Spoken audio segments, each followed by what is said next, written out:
Welcome to One Bite at a Time, a podcast where I, Chef Wu, and I, Chef B, discuss the hospitality and culinary sector from both our professional and personal experiences. and touch on all the things that make us smile, cry, laugh, shout, and celebrate, all whilst trying to figure out how to set the standard One bite at a time.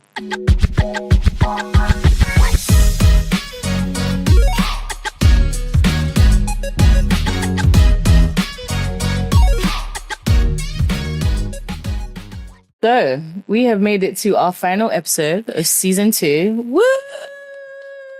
Woo!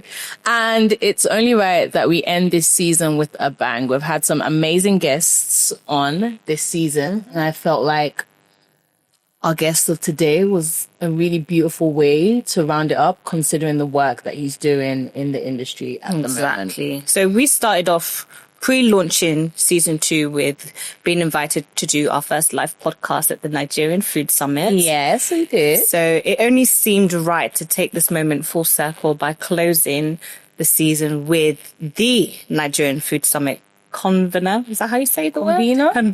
Convener? Convener, the Bolabo, aka Chef Gibbs. Thank you very much. So welcome. Thank you so much. It's a huge honor to be here with you all.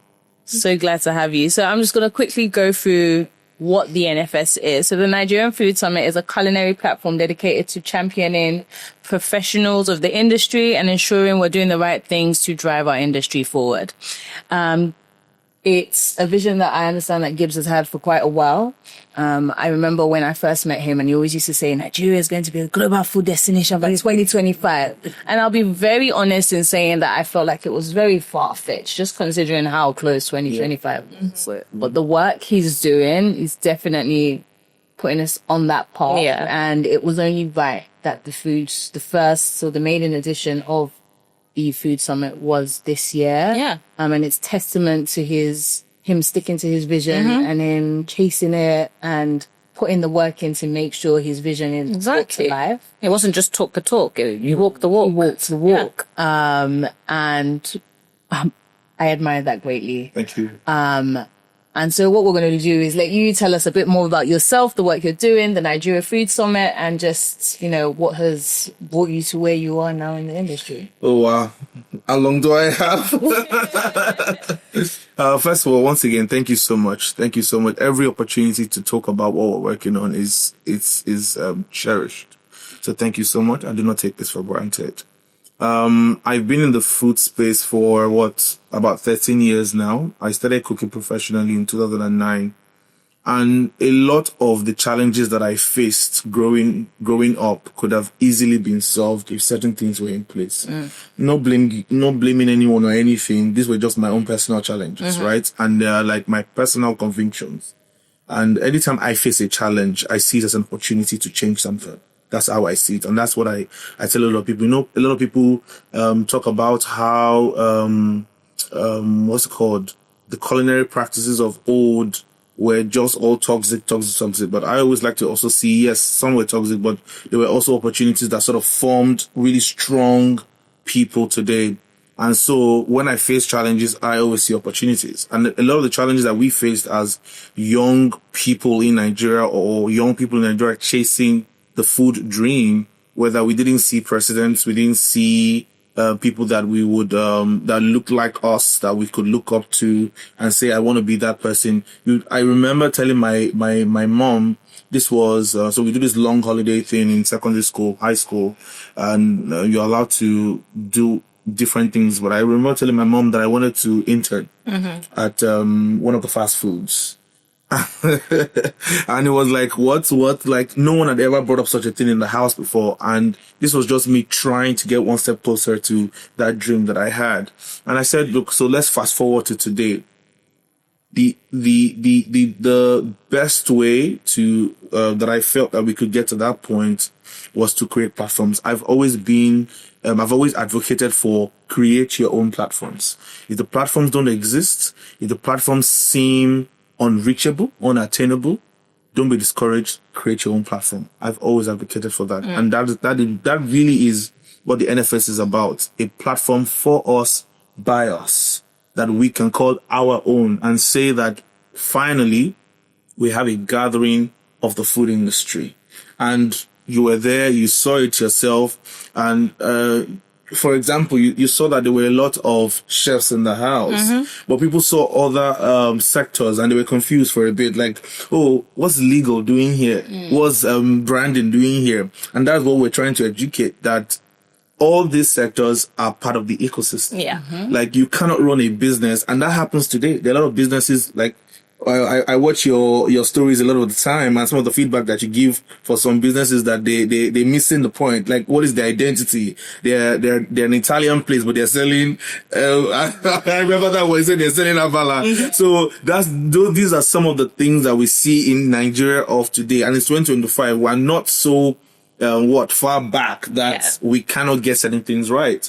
And so we're saying at the NFS that we're going to continue to build that ecosystem so that every single person that service the food industry can have a chance to influence the food industry. So legal, business development, branding, packaging, procurement, education, government, policy making, like photography, videography. As long as you service the food industry, this is your place. So the food industry no longer becomes a fluke or something that you stumble upon because you are not making it, or you double it with something because it's not happening well. No, it's an industry that can get you to where you want to get to, but we need ourselves to get. Yeah, that's incredible. Wonderful. And I love that you said that we are creating a space for ourselves. And when we say ourselves, like you said, there are so many stakeholders in this industry. And that's what I think this whole season has literally just been about, talking about all the different avenues we can all add value and take part in. And some areas I think have been shown more light in than others. And the point of the NFS is to bring the avenues that have not had the same spotlight or the same recognition, to show that this is also an avenue. Like, if you look in the music industry, the fashion industry, okay, yes, you have the designer, you have the artist, but you also have all the people behind that are supporting the foundation, the infrastructure. And the same thing needs to be done here in Nigeria with food. And you know, we've looked at exploring the diversity, and I think that's what I want to talk about now. You've mentioned some of those names of the things that, or the different stakeholders that are part of the summit. Let's talk about that a bit more. Let's talk about the diversity and maybe some of the areas where we can highlight a bit more of. Yeah, absolutely. So, you know that there was a time, for I think 2 years that I was vice president of Kappa, and some of the work that we did in Kappa, for example, was working with young people.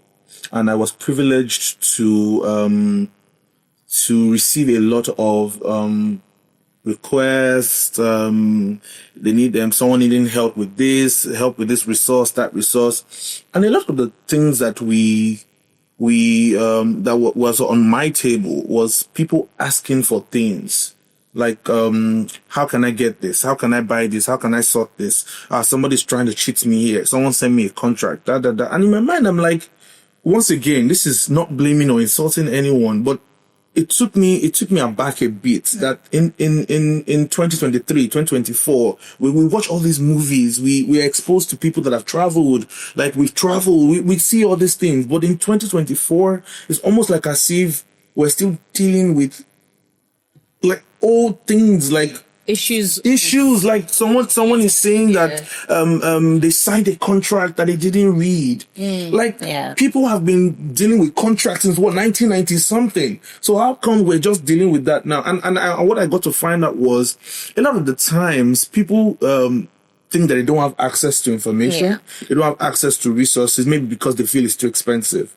And so that's one of the areas that we felt we could touch on as well, because we did something called the clinic at the summit, and we got like 5 companies and we gave them free booths, and we told them that what we needed them to do was give free services. So we got a photographer, for example, who gave free headshots, and you know that's a thing. Like in Nigeria today, people don't have headshots, and they're all professionals running professional businesses, and they ask you, you come to speak somewhere, or we need you for a landing page or something, and you're using a selfie, you're using a party picture or something. And so when we announced that we're going to do that, if you see the long queue, and when the guys sent us the pictures, they were looking so beautiful, and for me that was a proud moment. That yes, and so I told him as well. I said, I know that you service a lot of industry, but imagine that you create a package for the food industry, and like every chef needs a headshot for so many reasons, whether it's because they want to put it on their page or something to show they are professional, whatever. Create a package for the food industry. And that's something that they as well have not even thought about, because to that industry as well, we're like a minority and maybe there's no market on this side. And so it is our job also to educate them to know that there is a large market in the food space as well. And so same thing with legal. There are legal firms today that are now creating dedicated departments for the food industry simply because of some of the feedback that we've given. So, for example, you have chefs, talented chefs, and this is not even in Nigeria, this is a global thing. And you know that globally, chefs like to focus on their creativity, and maybe some business person tries to partner with you and tell you that, oh, let's set up something together. And maybe you're not so experienced in dealing with business and you're easily cheated or something. That's something that happens. And it happens here in Nigeria a lot. So we spoke to them about that as well. And they're like, okay, you know what? We can create something for that as well. And it won't be too expensive, because once again, these are people that are starting off. Right? It's not the big oil companies and the big telecommunication companies and stuff. So you can't charge the same thing you would charge those people that you charge us. And we're not saying we don't have money. We're saying this is something that we're starting. So create a package. And now they're creating a package like that as well. Same thing with branding, different aspects as well. And we're so proud of what is happening, because now the visibility that we've been shouting about is slowly coming to light. Yeah,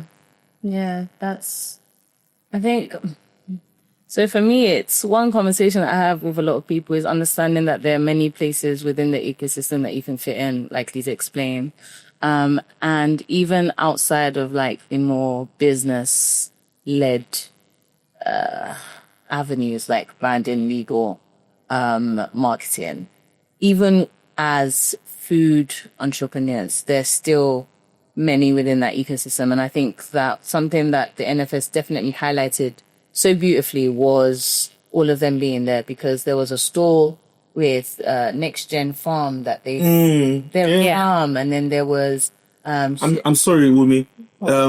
The Next Gen Farm is actually in Lagos, by the way. I've been there. People don't even know that we have farms in Lagos. The first thing you ask anybody random, where is the farm that you think all these things are coming from? They'll tell you Jos. They'll tell you the North. They'll tell you some far place in Ogun State. They'll tell you, but we have farms. Even like microgreens that became very popular in Lagos actually started growing in Lagos. People started doing hydroponic, small structures in Lagos. But people don't know that. Sorry, please. That's fine.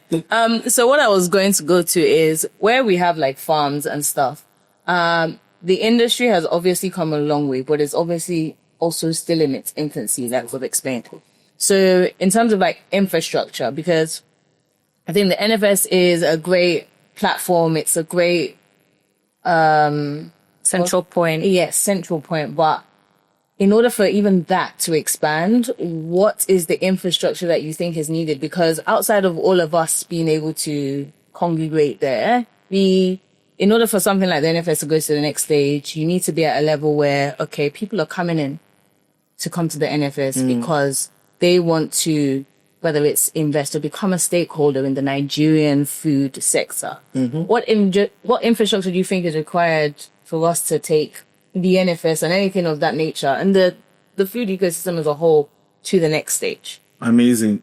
You know, one of the first things that we try to do at the NFS, and I always told people that, first of all, please don't see me. You know, it's easy to not like me or something. Don't see me. First of all, I told the marketing people, I told everybody, like the marketing team, excellent people. They had this agenda, like they were going to get me to do content, It was going to be like the trade fairs and all those things. I was like, no, that's not the point.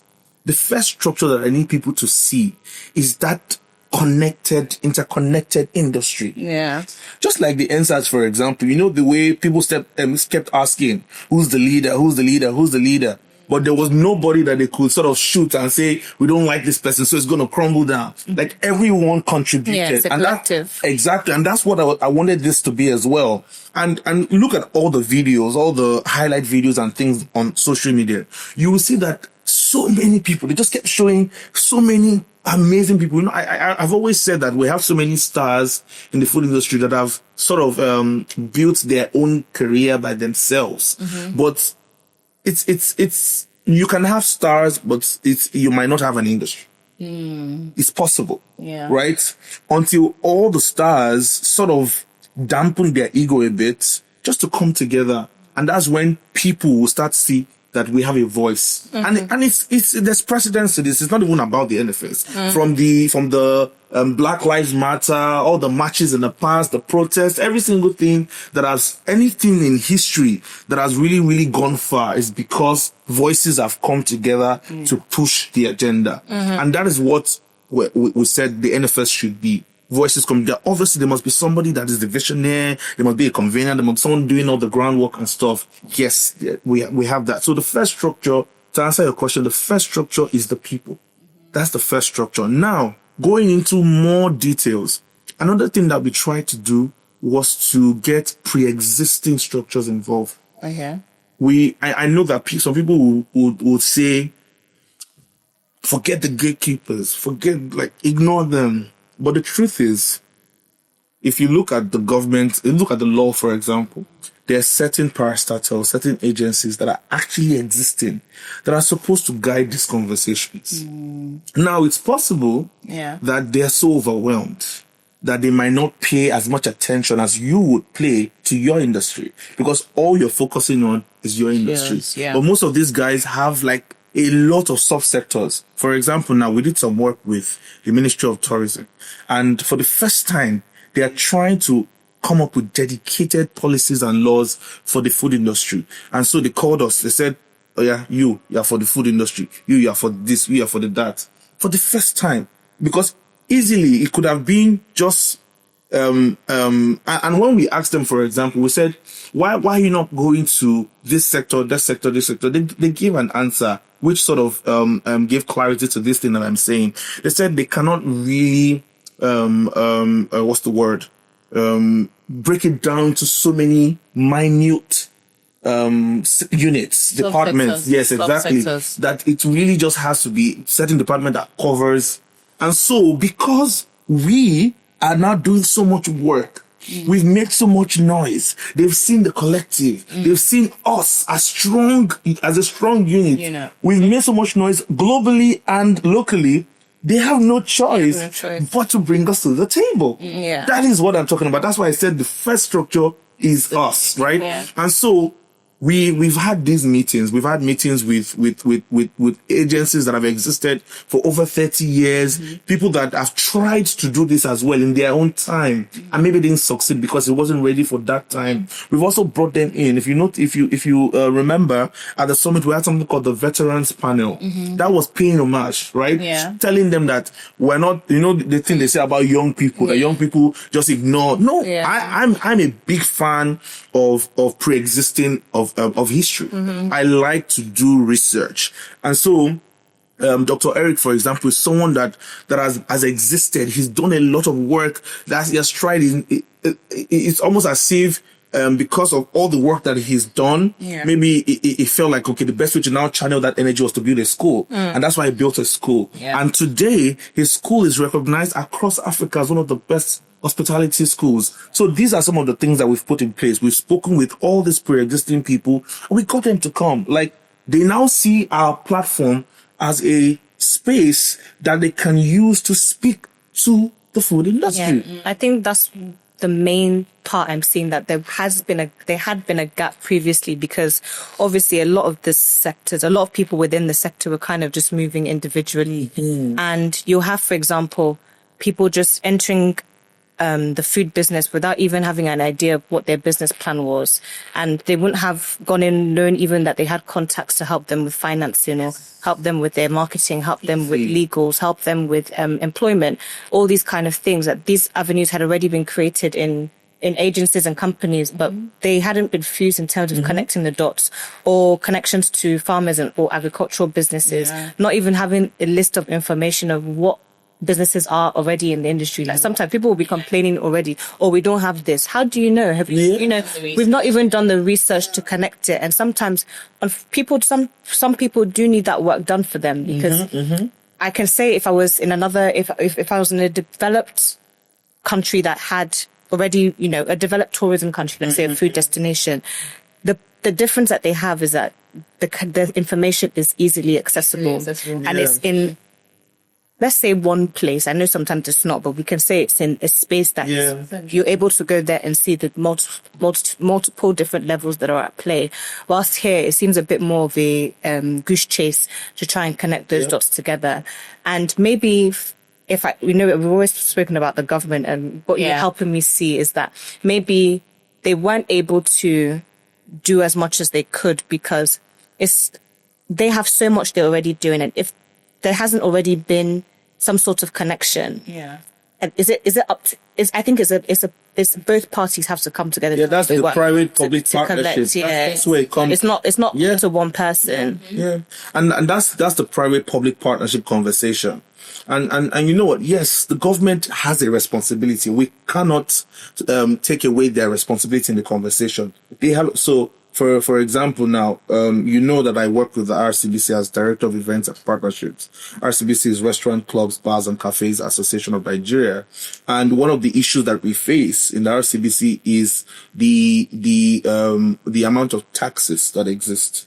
So the taxes that customers are even exposed to via their bills are not even all the taxes that restaurants pay. Restaurants pay more taxes than what customers are charged.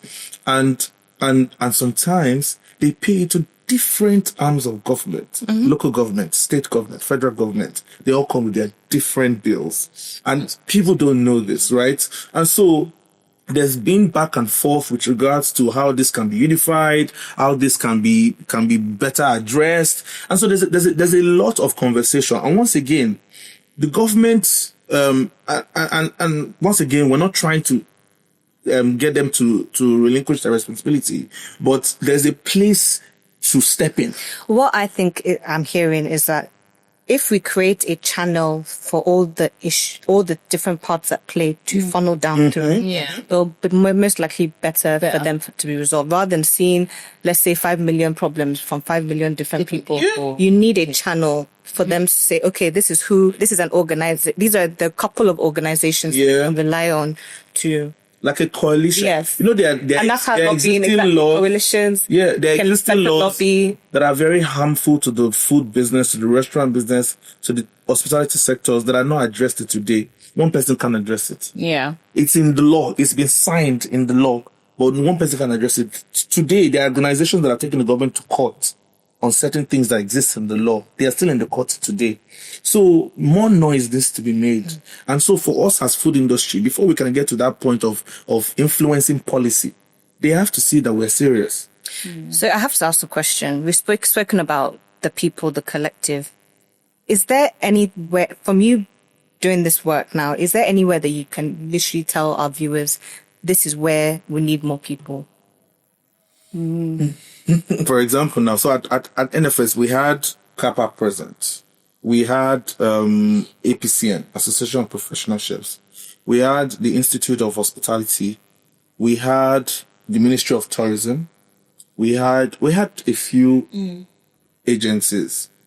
What I would, and one of the things that I always said was, NFS is not trying to endorse anybody. Yeah. Because everybody has their vision and why they set up what they set up.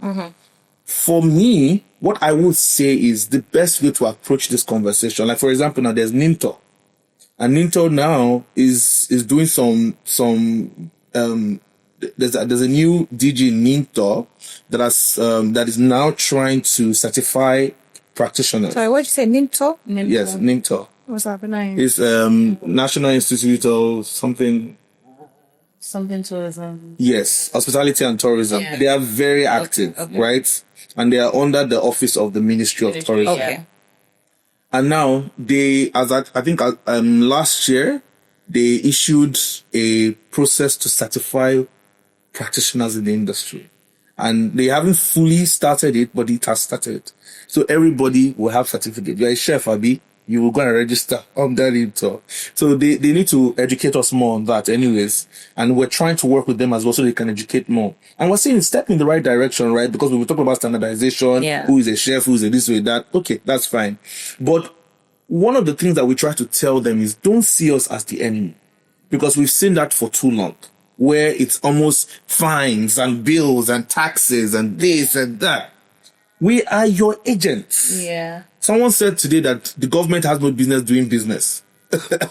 So there's a sense in that, right? Because we are the agents. When we say Nigeria will be a global food destination, they are coming to our businesses. Yeah. Now, where the government has a role to play in that is ensuring that our businesses are thriving. Our businesses are standardized. Our businesses are able to receive these visitors. That way, they're also getting benefits from it. So it's a partnership, right? So all these agencies, we want to work with the government. That's what the NFS is doing now. We're actually in that at the moment. We're having those conversations. We're having those meetings. We want to work with the government so that we're now able to properly sensitize our network, our group.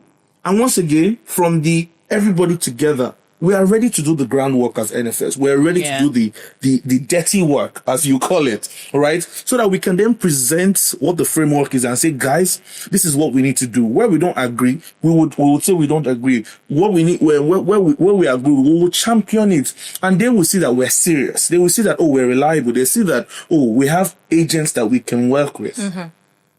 Wow. That's great. It's a lot. I think if there's anything that I've picked up on here, and I've always known this, but it's nice to see someone that their passion is not just passion. It's passion with having the right conversations, doing the work, and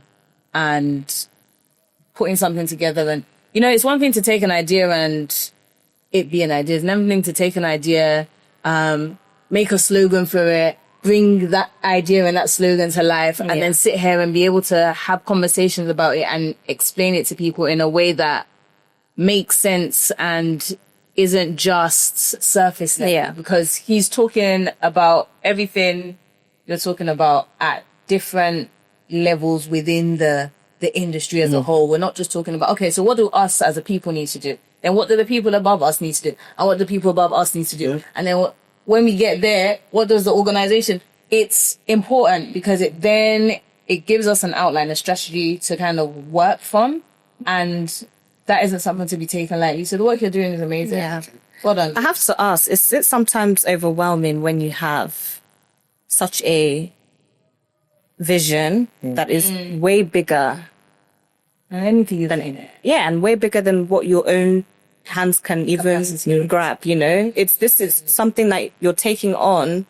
It's a responsibility more than anything. And you've already mentioned how there's so many different people that are at play, but still, how does it feel for yourself? Like, I want to hear a bit of rawness now. Like, to come here, it must have been overwhelming to even start, to even have that conference, to even say, where do we begin with what we have? How do I even make a tangible event out of all these topics and complaints and things that we've been having? Like, how has that been for you? Very good question, V. Very good question. Definitely overwhelming. And I think one of the reasons why it's so overwhelming, apart from the fact that, yes, there are all the tangibles, the logistics, finances, all these things, but they're the intangibles, mental. Mm-hmm. The amount of loneliness that you feel, and it's ironic because you're doing the work for the people, but you feel lonely. How does that make sense? In most cases, that's exactly what people say. How does that make sense? Yeah. Because you would think that because you're doing this work for the collective is with you. They are like, are you okay? I'll come in to give. You finished, you close, you close work at the end of the day, you go home to your lonely self. But look at history. All the great minds, all the great people, all the great names, they've always had that same attribute. There's no one saying it's a good thing or a bad thing. It's just something that comes with the job. Yeah. And if you then say that, because you're not getting, sometimes even acknowledgement, you're not getting acknowledgement, you're not getting accolades, you're not getting this, that you stop the work, then why did you start it in the first place? This thing that I'm doing is deeply rooted in, like I said, the burden and the pain that I grew up with. And so there's a lot of padding to it. So there's something I've always said as a young child growing up, that gather firewood so that in winter you will be warm. So this work that we're building, this NFS, that everything that we have done, all the while that we've done it for the past 10 years, 5 years, 4 years, has built up to NFS. Now NFS is here to stay, and we cannot keep building on top of this foundation. It's strong. It doesn't mean it's not overwhelming. It's overwhelming also because people sometimes perceive, or rather assume, that you have an agenda, that you are doing this for some glory, for some this, for some that. I can't change anybody's mind. I can only continue to do the work that I do. It's also overwhelming with finances. I've always said that once the vision is strong, it will sell itself. Yeah. And one of the things that we tried to do with NFS was to ensure that it was self-sustaining. Like, I didn't want to get into debts, even if there was no extra kobo to ROI into the next one. At least pay everybody, don't get into debts. And so all we did was ensure that we built a product that whoever we spoke to, for example, being on this podcast is I can call that a success story, because you saw the product and you saw that the product was viable enough to invite to come sit here. And that is the same thing with everyone that we've spoken to about this product. People have tried to penetrate the food industry. People have tried to engage the food industry. But because a lot of the people that have tried to do it were not part of the industry, it was difficult. Yeah. But now, we that own the industry, that grew up in the industry, that have suffered in the industry, that we know that this is our industry. Yeah. We are the ones championing this. For example, there was Fola Stad that did his bowl of culture at the thing. When I spoke to Fola about coming on the thing, and this is Fola, there are other people as well that have similar stories, but I'm picking him as because of time. When I spoke to him about coming on the thing, it wasn't even difficult to sell it to him, because he also has something that he wants to build Exactly. in for the industry, his own vision for teaching about the history of the industry. And it was like very easy. We all have, like, Lisha, I want to say that it's like you said, I think the smartest thing you did was, one, you created this not for yourself or for a brand that is Chef Gibbs's brand. No, it was for others. It was for the people. Nigerian Food Summit is you. It's also you. It's also me. Yeah. It's every single person, every single stakeholder. So that also helps take that weight off, because it's not seen as Chef Gibbs's business, or I'm going to Gibbs, I'm going to give everything Gibbs. No, I'm part of this. This podcast is also part of the NFS. It's all the discussions, everything at play. So that weight, that responsibility is shared amongst the people who genuinely care about taking this industry forward. And if you'd allow me mention, you mentioned that the podcast is private. Let me give you a bit of context. When we had our first meeting for the NFS, and by the way, the team that had the first meeting was not even necessarily the team that executed this one. And that's part of the overwhelming thing that we talked about. When I was ready to do the NFS, I was ready. I said, God, come rain, come sun, come fire, hailstorm, this thing will hold. I sent mails to so many people. You know that I've engaged many people in the space, and these are people that I felt like would champion it. Obviously, there was a bit of low self-esteem in that as well. And I sent it out and I said, this person's on it. People will listen. This person's on people. This people will listen. I sent it, whether it was Lagos, Abuja, Port Harcourt, wherever I knew that there were strong people, I sent it. Because once again, it wasn't supposed to be a Lagos thing. It was supposed to be a Nigeria thing. So we wanted people from across the country to come and champion it. And so it wasn't rejection. So I won't call it rejection. It was more of, I'm not in that space right now. I appreciate this. If I can attend, I'll attend, but I'm not able to come on the committee, There were so many things. But eventually, a few people came together and said, we would work with you on this. Yeah. And when we were drafting the program, one of the things that we said we wanted to do was a live podcast. We're so sure about it. And we're now listing, like, which podcast And that's one of the Podcast. which podcast? Because that's also part of the whole conversation of diversifying the space. What you guys have done is also occupying a space, a gap that has existed for long. Like in school, they don't teach you that you can own a culinary podcast, or that you can be in culinary media. Like you go to, like, I'm talking about Nigeria now. You go to culinary school in Nigeria to be a cooking chef. Yeah. But there's so much more. Like Dualde studied food writing. He studied to be a writer, a food writer. And there are many, many more chefs like that that studied alternative culinary practices. Yeah. And they still like padded themselves with the foundations of culinary art. So they still have the culinary, it is now when it's time to specialize that they then branch into whether it is critique, whether it is writing, whether it's media, whether it is styling, whatever. But they have that foundation. And that is what you guys have done. You've now made it possible for someone to say, I also want to do culinary media. Look at us. No, but yeah, no, that's true. I think even when I think of the vision for this podcast, very much the same thing that I say about the NFS. It was having a vision and an idea, it being in your head for so long, and then deciding one day that, okay, same with what you said, reaching out to different people, having conversations with people and realizing, okay, maybe not everyone's going to work for this vision. And then finding the person that does work with the vision, that is aligned with it, and turning that thing from just an idea to reality. This. And it's no small feat. I think that's why I keep saying to you, like, well done. Yeah. Because me and you on a personal level have had moments where we've had personal conversations about the industry, especially when I came in. Gibbs was the first person I reached out to, and I was like, look, I just came to Nigeria. This is who I am. This is what I do. And Gibbs, he took me. He was like, oh, come to this with me. Oh, come to that. Oh, come and meet this. That was when I first met you, because he did that little chef's hangout thing. And it's who he is. So no one can sit there.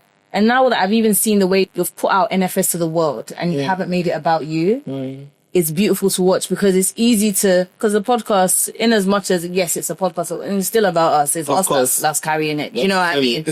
We have to sell it. We use our personal brands to carry it. But you were able to realize that, okay, what you were building with NFS didn't require just Gibbs. It required Gibbs, Wumi, Vanessa, Jumoke, Taka. Shout out to Jumoke. All of them. My culinary director. Like, it requires all of us. And it's about the next generation. And the next. Yes, they were there. About knowing when you need to carry something or when you need to let other people help you carry something. And so again, that was poetic. That was poetic. I got a little something inside me. But yeah, so Gibbs, well done. Yeah. Well done. I'll always give you your flowers where your flowers are due. I don't know if we're almost done, but I wanted this platform to be the platform that we mention the theme for next year.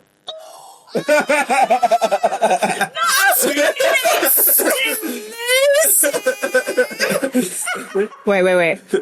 Nigerian Food Summit. Second edition, exclusively brought to you by One by Pod.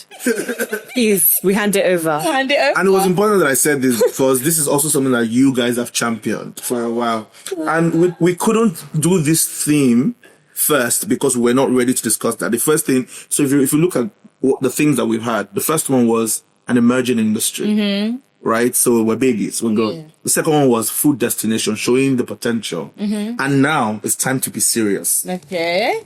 And the theme for next year, 2026. Wait, where does he need to look? Hello, which one? Straight. Look there. Thank you. The theme for 2026 Nigeria Food Summit is, drumroll, Journey to Standardization. Fantastic. That's great. I'm excited for that. That is so on Time to be serious. That is on point. Time to That's be on serious. point. You know what? Serious handshake. So all the master classes, the panel conversations, the speeches, anything that we feature would be targeted at standardized framework. So anyone that comes into that room leaves that room knowing this is how to do this. Well. So that when everyone goes on your Instagram page, goes to your restaurant, goes to your anywhere, they know that we are doing it as a collective. And just to say, standard is standard. There is no my standard, your standard, their standard, our standard. Standard is, and that's what standard means. Yep. Standard means that it has been collectively accepted. Accepted. That is what standard means. It's not insulting anybody's way of practice. It's just a way. Vanessa is having so much fun. And she's like, It's just a way that we can work together and push something. Yeah. That is what standard is. So, for example, someone talked about how to make egusi. There is a way. So, for example, egusi is melon seeds. Imagine you using ogbono seeds and saying you want to make egusi with it. Okay. Do you understand? So you can make egusi your own way. You can turn it to something else. But there is melon seed egusi soup. That is the only way to make an egusi soup. That is what we talk about standard. I need a shaker. Just that is amazing. Thank you for choosing our platform to be the one to share that. And what a fantastic way to close the season. Honestly. A fantastic way to Actually, close. really So good. there's nothing else to say. We have one more segment, babe. I know. There is one more thing to say. One more thing to say. Okay, so Gibbs, I don't know how familiar with One Bite segment you are, and what it is basically we just say a topic or something that might have been doing the rounds, something that might be going on in the industry, and we just give our one bite on it. So I wanted this one. Yeah, I wanted this one to be Yeah, slightly different. It's not a topic. okay, It's a going question. Okay, I like that. And I thought just to end this evening, it would be nice to just ask a question. Okay. And that question is, if you could pick one angle of Nigerian culinary culture to push heavily on a global stage, let's say you had the investment, you had the platform, one part of Nigerian culinary culture to push heavily, what would it be? Our cooking techniques. You stole mine. Not cooking techniques. And- Yeah, I know and- exactly what I'm going to say. And you know, when the first time I said I was going to do a conference, you were in that room as well. That was the first time I was going to say to anybody in the public. So maybe, and it wasn't even did you know that since I said that thing in that room, there have been 2 attempts to do conferences that I've supported by other people. So it's not even you're sharing an idea and somebody's stealing it. I'm saying this to build context. I'm writing a book right now. And the book is called book is called The Nigerian Culinary Arts. And that's simply because I've always believed that there's something called Nigerian culinary arts, meaning that we have techniques. We have our types of meat, our cuts of meat, our types of fish, our cuts of fish. We have these things. Yes, there are techniques that and there are ways that the French, the classics can be used to treat our products as well. It exists, but that is what it is. It's the French. It's the classic, but there's also the Nigerian. There's the Asian. 100%. So these are all techniques. So in that book, we're breaking it down from foundational studies. Then we're now going to branch out into different techniques, global techniques. So it's not going to be called culinary techniques. It's going to be called global techniques, meaning that it's not just one technique that is supposed to apply to all. There are different techniques. Then we're now going to recipes and tell you what types of techniques you can use for different Amazing. recipes. So we need to bring you back on to discuss this. Just pray for me that it happens It will. soon. God has got you. So, what's Okay. yours? So, he stole mine. I think mine would be the vastness and the versatility of our ingredients. Because we're so used to seeing and using our ingredients in 1 or 2, max 3 ways. And anything outside of that is almost an abomination. But there is so much more we can do with our ingredients. It has always been my driving force in in me wanting to be a chef, in me wanting to move back to Nigeria. Our ingredients are so versatile, so robust in their DNA that we do a disservice to it by not honoring that and exploring that. And that would be it for me. Yeah. Oh, now said, I have to pick one. Girl, what is yours?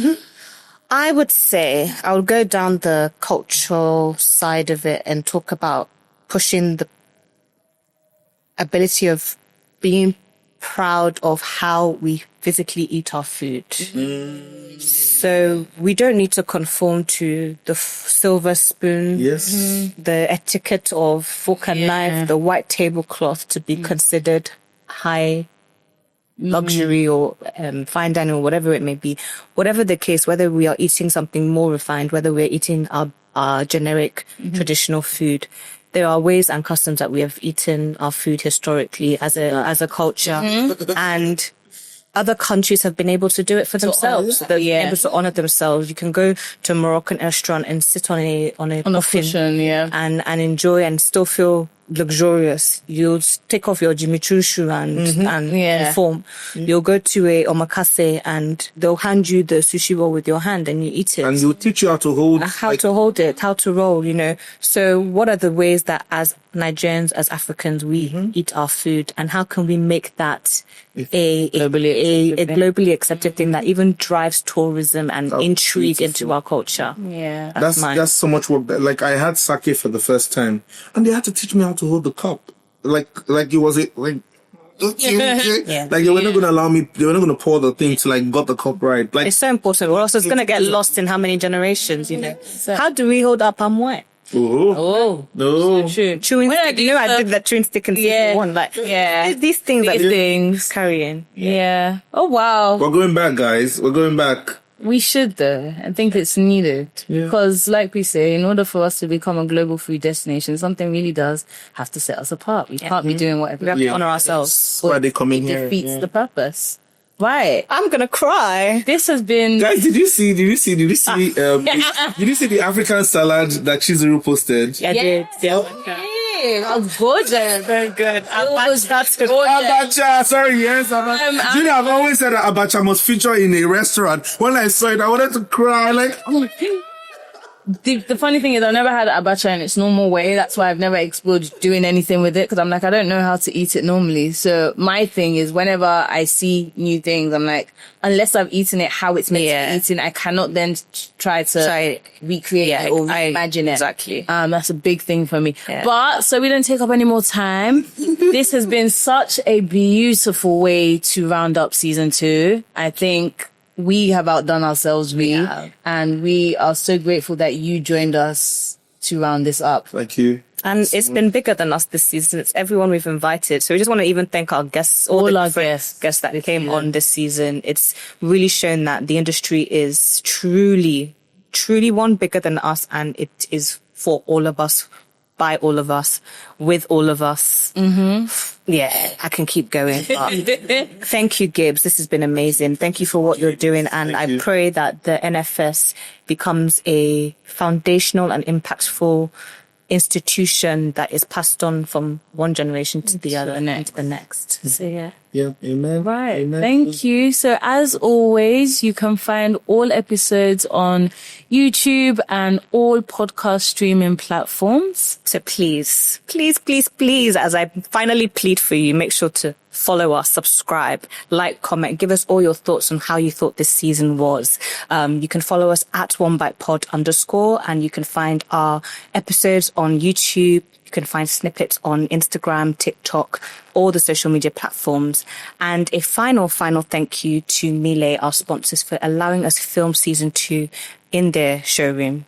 And we also want to thank our sponsor, Bodega Emporium and Circa Lagos, for buying into our vision for season 2. We are truly grateful for them supporting us this entire season. And without them, this wouldn't have been possible. So one last thank you to them. We look forward to dishing it out with you next season. One bite at a time.